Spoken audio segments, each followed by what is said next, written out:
বিসমিল্লাহির রহমানির রহিম। আসসালামু আলাইকুম ওয়া রাহমাতুল্লাহি ওয়া বারাকাতুহু।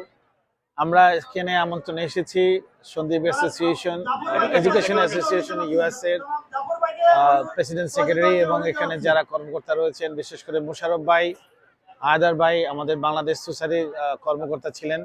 মোশাররফ ভাই আমার সাথে নির্বাচন করেছেন 10 বছর আগে। আমাদের এই সন্দীপের সাথে আমাদের একটু বন্ধুত্ব বন্ধন রয়েছে বহু দিন আগে থেকে, এবং অনেকেই আছেন সন্দীপে যারা বাংলাদেশ সোসাইটিকে সবসময় সার্ভ করেছেন এবং বাংলাদেশ কমিউনিটিতে তার অবদান রেখেছেন। এই তাদের অবদানের স্বীকৃতি স্বরূপ আমরা বাংলাদেশ কমিউনিটি অনেক বড় হয়েছি। এবং আমি যতটুকু জানি সন্দীপ এডুকেশন সোসাইটি অনেক পুরনো একটা সংগঠন, বাংলাদেশ সোসাইটির মতোই একটা পুরনো সংগঠন। এবং এই সংগঠনে আজকে অনেক লোক এখানে শত শত লোক এখানে এসেছে তাদের ছেলে মেয়ে নিয়ে। আমরা বাংলাদেশ সোসাইটির পক্ষ থেকে সন্দীপ অ্যাসোসিয়েশনকে ধন্যবাদ জানাচ্ছি আমাদেরকে আমন্ত্রণ জানানোর জন্য।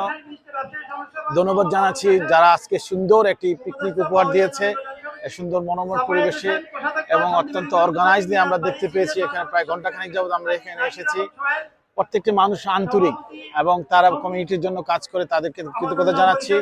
আমার সাথে রয়েছেন বাংলাদেশ সোসাইটির সম্মানিত সভাপতি এবং আগামীতে আমাদের সেলিম আলী প্যানেলের প্রার্থী নওশাদ হায়দার, এবং অনেকে আসছেন আমাদের এখানে, হয়তো আসতেছেন।